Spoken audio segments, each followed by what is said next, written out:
Hey guys, this is Evan with Grokaru coming to you with another video about my life here in Japan. So, are you the same person you were 10 years ago? How about 5 years ago? I honestly don't know. I mean, I think our ability to judge our own personality changes as our personality changes, but I've been living in Japan for 10 years now. I've been fluent in Japanese for, I don't know, 8 years. I've had periods in my life where I've actively made decisions to not use English on purpose. I've put myself in completely Japanese environments where I'm the only non-Japanese person in a room of 300 people, 500 people for, seminar classes, doing job hunting here, working in different office environments where I'm the only foreigner. And I've just been kind of thinking recently about how this has affected my own personality and how I act and everything. And I know a lot of people are wondering that, like, you know, does learning a new language affect your personality? Does living in Japan for 10 years affect your personality? And I guess my answer to this would be that you don't change your personality that much. I don't feel like my English personality has changed that much over the last 10 years, but you create a new personality. And so it's kind of had me, it's made me start kind of asking myself some questions about what authenticity is and what it means to be like the real version of yourself. And then there's a whole other thing that goes with that about, the expectations in Japanese culture about how you're expected to kind of adjust who you are depending on the situation and the person and the people you're with. And especially in business settings, you're supposed to kind of like raise yourself up or lower yourself down, be more humble, be more polite, or take more charge, take more action, be a little bit more blunt with your directions if you are a more senior person. And that the kind of the spectrum on that scale, you're expected to move along that a lot more. And so I think the idea of having like a solid personality, like, being who you are is not as much of a, it's not discussed as much in Japan. And, that's also made me kind of question, who am I and who am I in Japanese even it depends on who I'm who I'm surrounding myself with on a day-to-day basis. So I think for me personally, I used to have this idea that like through studying Japanese, I would be able to change my personality, or I'd reach some new echelon, some new kind of height of, where I could reach, where I could expand myself cognitively as a person or whatever, or, I could expand my value system. And I think that maybe that's true to an extent.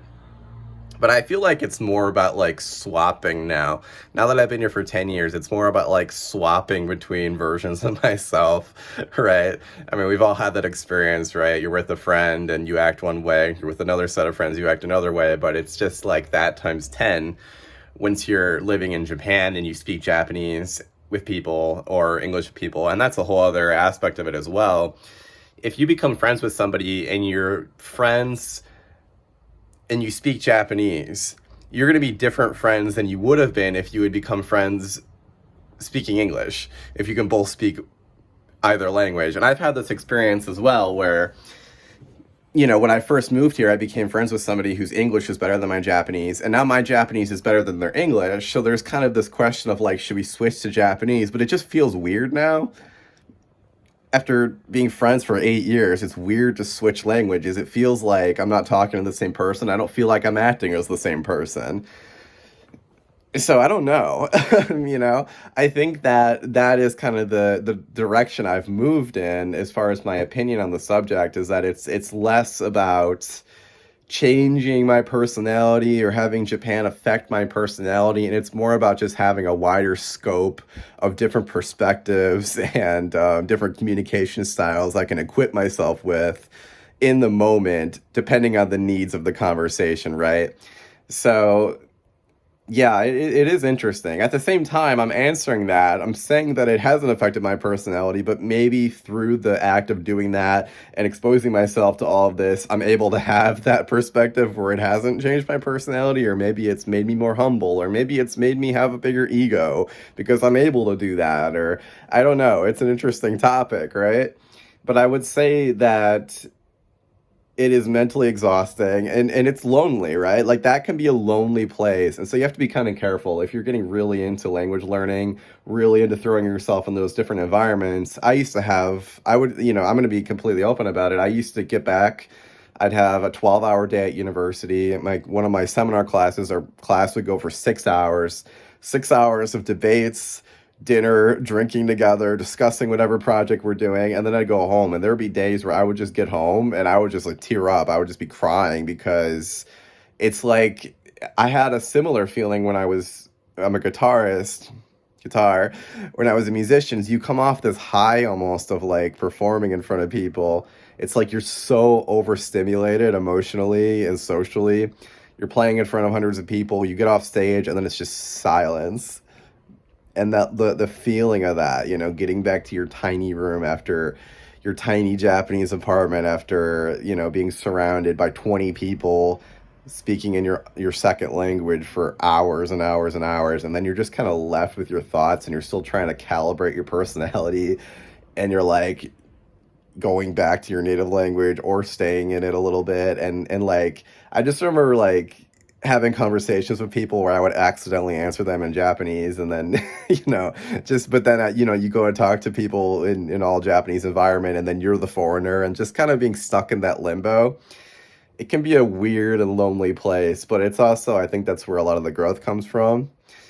So yeah, I don't know. I feel like my opinion on this might change years from now, but for now, I would say that I feel like learning another language, it gives you the ability to see different sides of yourself and to equip yourself with different types of personalities or different types of different perspectives. And I think that will influence your overall worldview. But as far as just your ability to subconsciously communicate, I'm not sure how much being able to speak a really different language will affect your personality in English. But I do know that I have a very different personality in Japanese. So I don't know. Then you can even get it deeper into questions about what even is a personality and all that. But yeah, I don't know. I thought I would talk about my experience regarding that a little bit, and I hope you guys found it interesting.